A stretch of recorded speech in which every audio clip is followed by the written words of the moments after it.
necessarily a 1 year, 2 year thing that you were going to hear for the long haul. How important is it to kind of have this contract to kind of back that up when people are kind of speculating? Well, as I said, I appreciate Dr. Davenport's support in that, because to me, the stability of what we're trying to build and the timeliness of everything would have been really hard to do just in a couple of years. And you know, at that particular time, we were just getting through the day to get to what we really had to do, and that was go to work and find a coach. And now here we fast forward to this. Where it was mentioned it's now come to fruition, and I'm excited to be here for this period of time. Why 4 years as opposed to 3 or 5 or even 6? Well, I mean, that's 4 sounded better than 3, I guess, and you know, not 5 years. I'm 67, so I don't want to be here around when I'm not needed, you know, or anything. So that's about the right time. There's nothing to say that you can't extend it or shorten it, I guess, at any particular time. But my hope is that in the 4 years that we have a really solid team upstairs with our team, and football is going great guns, and you know, and basketball's on the same track, and all of our sports are supported. We got a lot to do with a few sports, just to help the coaches be competitive. That's on my list, but certainly the priority is football. What have you found to be the biggest challenge after 4.5 months? Well, I have to be careful, probably more with the schedule. You know, I have to keep the main, what does they say, the main thing's the main thing, right? I gotta make sure I don't get down into the minutia too much, because I have really good people here that I have found that are very capable of doing their jobs. Now, we've had some good discussions about, you know, how we do those and what really is the right result. You know, sometimes, well, we did better this year than we did next year. That's not the right answer. You know, is where are you in the conference? You know, where are you in the mix of scoring points for the All Sports Trophy and those kinds of things. So we're getting still philosophically adjusted some, but I think we've come a long way. What's next on your list of priorities, maybe in the next 6-9 months here? I could give you, pages of things that we want to try to do. Most of it is internal, to make ourselves, better and give our coaches a chance to be the best, but also to show our warmth for each other, that we care about each other, that we care about our we care about our athletes, which we do a pretty darn good job of that. That we care about our university and our city. Those are certainly on the priorities, but as it always is, it gets back to wins and losses and records and how you manage just all the things that go around an athlete: academics, social development, injuries, all those things. Coach, how energizing for you has it been personally to step into a new role like this at this stage of your career? I think anybody that knows me reasonably well can tell I'm excited about doing this. I was excited about doing it before, and if I have to balance that. I don't want to be here 18 hours a day like I did coaching. I don't have to be either. There's good people around, but I'm going to spend the time and the effort to get it where I want it to be, and I'm committed to that. Do you anticipate hiring anybody else on your staff?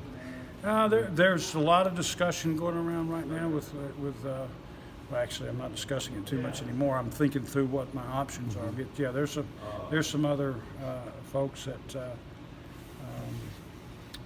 will come online.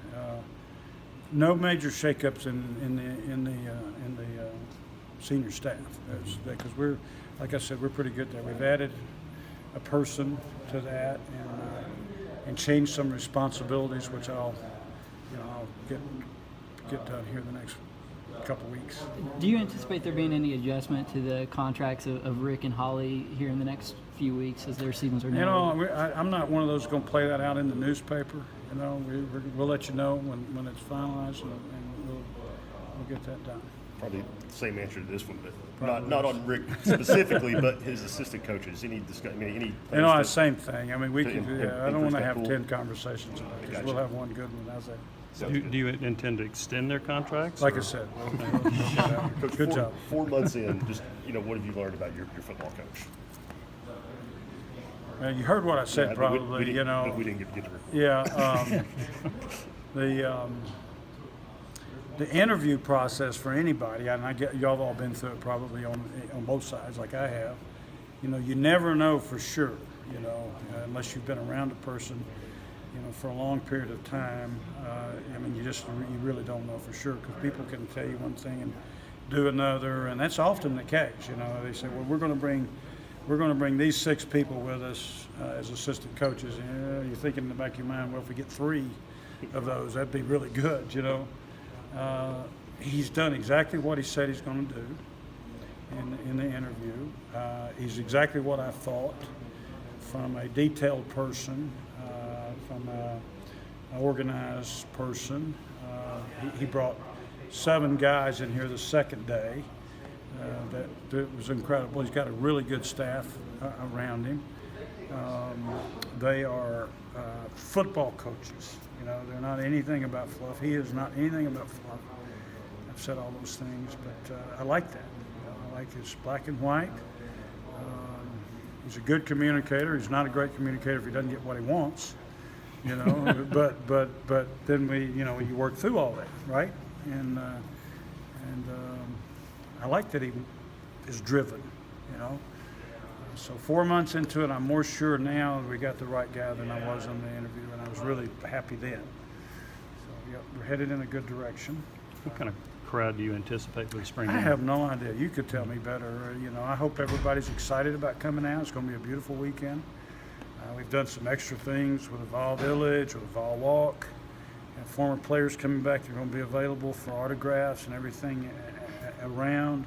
I liked his approach on not having the big signing day because he's trying to practice a game day. You know, this to him and is important.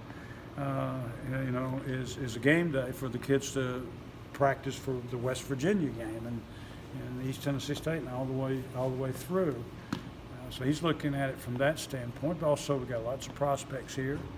So I'm hoping that there's a huge crowd here. And so I'm officially soliciting everybody out there that's a volunteer to come watch us. Do you like having the format of the spring game the way he's doing it, not having that modified scoring system, the offense I versus love defense? it. I do. Yeah. And I've done both. Most of the time we had a real game, best we could. Sometimes when you get really established, you don't want to put some kids at risk. So you have a green shirt on them or black shirt, I guess now, on them. Or, you know, you'll tell them to stay up, you know, and thud it. Those are hard to, but you got to be pretty established to do that. So I like what he's doing. He's testing his team in more of a game-like situation. Phillip, have you had a chance to dive much into the Neyland Stadium renovation plans, and what's kind of your take on that vision? Yeah, there's a lots of discussion going on about that, and again, there'll be an announcement we'll make at some particular point. We've got to get the construction manager here and really get involved with what it's going to look like, talk about. I think there was a lot of discussion, but you know, now we're getting down to the serious. I mean, you talked about how Jeremy was not really a fluff guy. He's more of a football guy. Results, go win the games. Do you think with you being you and being the figurehead, you know, and the person you are in this state, so well known, does that help him with that? That it can, maybe there are some things you could take off his plate that way and let him just coach?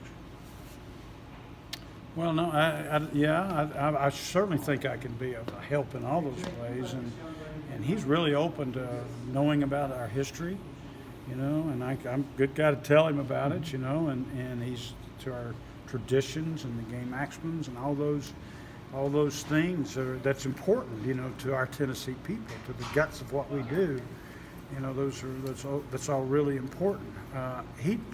He does a good job with the media. I mean, it's not like, you know, and he does. I think he's got a couple of things on his plate. I just told him, you know, do what you can, but make sure the priorities are with your football team. And Guys, when I took over, it was like here, and we went to here. I mean, he's like here, right? And trying to get to here. So it's a whole different dynamics, and it's going to take time and a couple recruiting classes, and you know, then we all want to be back in the championship mix. That's our goal. Do you think, having been a former coach, that you are in a better position to understand the unique problems that each coach has in each sport? Yeah, you know, the first time I was thinking about doing this job, and since I've talked again, Barry Alvarez, and my peers, my athletic director peers won't like this, but I'm going to go ahead and say it anyway. But you know, Barry felt like, you know, that he had an advantage. You know, you got to say, I probably shouldn't say this, but you know. Go ahead. No, it'll get back to Wisconsin. So I'm going to slow down there, but it's you know, you feel like, well, I know what a practice is supposed to look like. I know what how teams can be affected by injuries or whatever it might be, or I know what an excuse is and a reason is. Right? I don't have to just look at a win-loss record to know whether we're making progress or not. And that's not just in football. I mean, I played a lot of baseball, basketball. I've been around. You know, I can tell if kids are competing or not on the level that they should be, or if they're not at the level they should be. If they're not good enough, why are they here? Right? So, yeah. What do you feel I like? think I got an advantage. What do you feel like your strength is as an athletic director? Just what I said, I think, that I've been there. I've done a lot of things. Recruiting coordinator, you know, so I know what that's supposed to look like. You know, I lined the fields, you know, at Wichita State. I painted the weight room. You know, you work yourself up. You know, and there's an attitude that you have about how you go about being successful. And there's a few ways to do that, right? But I know a grinder is one way, and that's what he is. That's what I was. Our culture was that. I know that we always expected the very best from our best players. You know, we didn't coddle our best players. We expected them to go to practice and show those young guys why they're successful. You know, and we coached them hard. The older guys, and therefore the young ones were watching the older ones, and they could conclude, I want to be successful too. So they worked hard too, and that comes with competition, you know, and we need more competition, you know, on this team for sure, and in other teams in our 20 sports. You mentioned talking to the TV people that you intentionally didn't undertake any big projects the last 4.5 months. What are some big projects now here for 4 years that you would like to get accomplished? Maybe I did say big projects. I wouldn't be, you know, I didn't make any big changes is what I think I said or meant to say.